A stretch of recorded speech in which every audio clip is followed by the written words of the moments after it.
He is not quietly upset. He is not mildly frustrated. According to a close friend who spoke directly to the Daily Mail's Richard Eden, Andrew Mountbatten Windsor is furious. And that fury has a very specific target. Not the media, not former advisors, not the public who turned on him years ago. His anger, according to this account, is aimed squarely at two men: King Charles, his own brother, and Prince William, his own nephew. The man who has spent the last several years watching his life be dismantled piece by piece has apparently decided, in private, exactly who he holds responsible, and he has not been quiet about it. This is what the friend told the press. This is what Andrew apparently believes. And this is why it matters. Because a furious man, confined to a cottage in Norfolk, under criminal investigation, raging at the king and the future king, is not a stable situation. It is a fuse.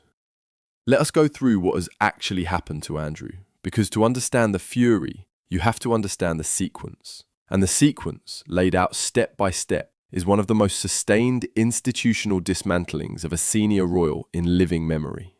It began publicly in January 2022. Buckingham Palace announced that Andrew's military affiliations and royal patronages were being returned to the Queen. He would no longer use his Royal Highness in any official capacity. That statement, clinical in its precision, ended whatever remained of his public royal life. Within days of the announcement, the messaging was clear. He was out. Not on leave, not on pause, out. This came just months after Queen Elizabeth, his mother, had stood by him through the initial wave of the Epstein scandal. Her death in September 2022 removed the last personal protection he had inside the institution. Charles inherited the crown. And Charles, by all accounts, inherited Andrew as a problem to be managed rather than a brother to be shielded. Then came Royal Lodge. Royal Lodge in Windsor Great Park had been Andrew's home since 2003. 30 rooms, substantial grounds.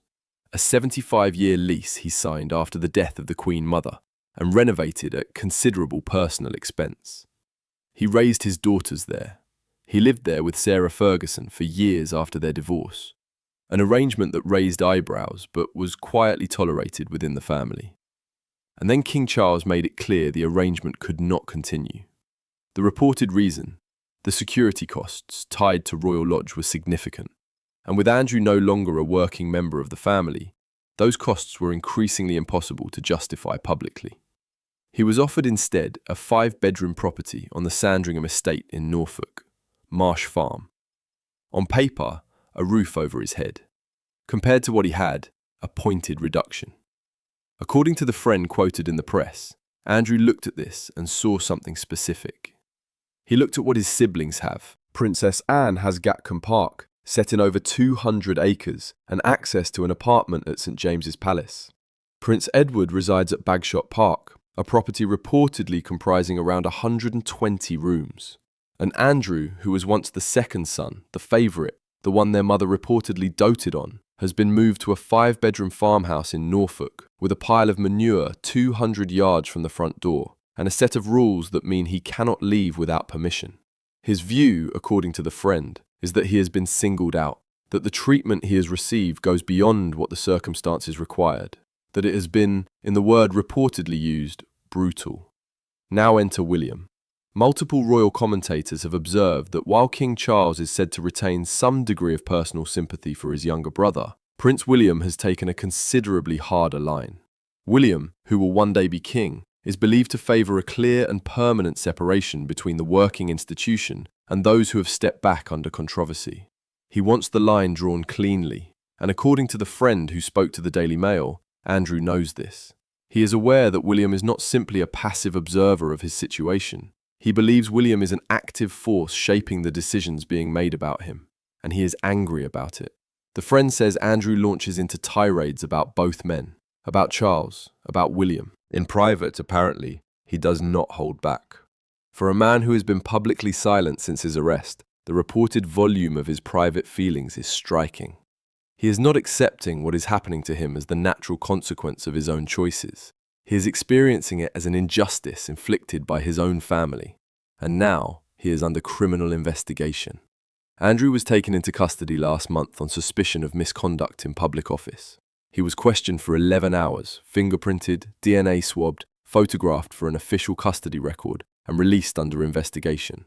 The allegation, as reported, centres on his time as the United Kingdom's special trade envoy between 2001 and 2011, specifically whether he shared sensitive official information with Jeffrey Epstein. Andrew has consistently denied wrongdoing. He has denied all allegations made against him, including those brought in the civil case by Virginia Giuffre, which was settled in 2022.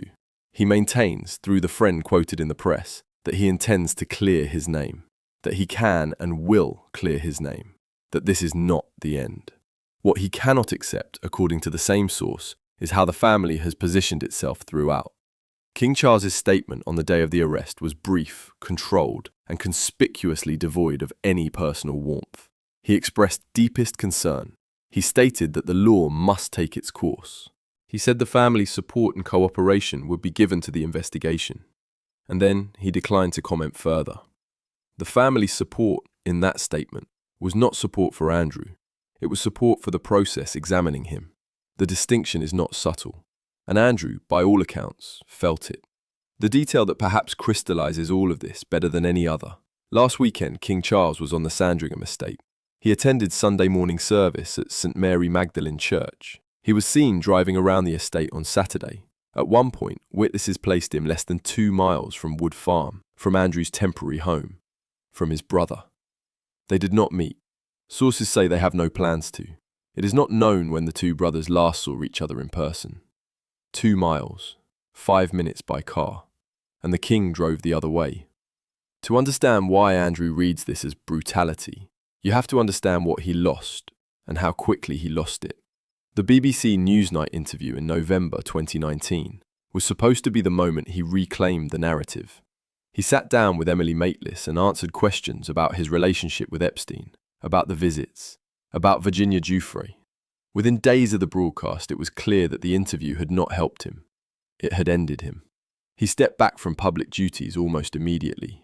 That moment, the friend suggests, is where Andrew locates the beginning of the slide, a slide he is still, years later, travelling down. He voluntarily surrendered his gun licence last year.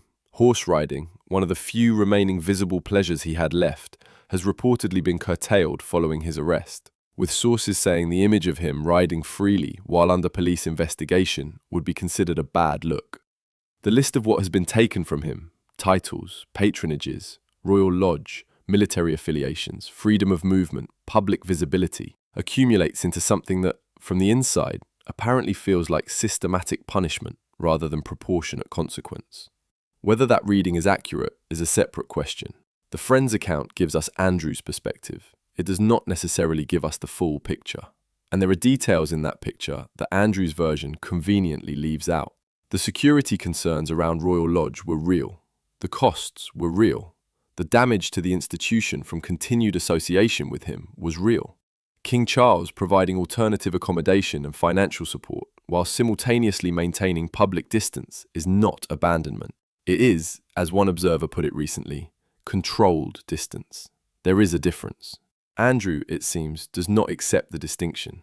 What remains, underneath all of it, is a fracture within the royal family that is now clearly deeper than anything they have publicly acknowledged. A man under criminal investigation privately blaming the king and the future king for his situation. An institution maintaining formal distance while continuing to provide quiet financial support. A king who was 2 miles away and did not go. A future king reportedly pushing for the line to be drawn even harder. The investigation continues. No charges have been announced. Andrew maintains he has done nothing wrong. And somewhere in a farmhouse in Norfolk, the furious second son of a dead queen is apparently doing what he has always done when things go badly, deciding that the problem is everyone else. I want to hear what you think. Has King Charles been fair, protecting the institution the way any responsible head of state should? Or does Andrew have a point when he says the treatment has gone beyond what was necessary? And what do you make of William's role in all of this? Leave your thoughts below. If you want to follow every development in this story as it unfolds, hitting subscribe takes 3 seconds and means you will not miss what comes next.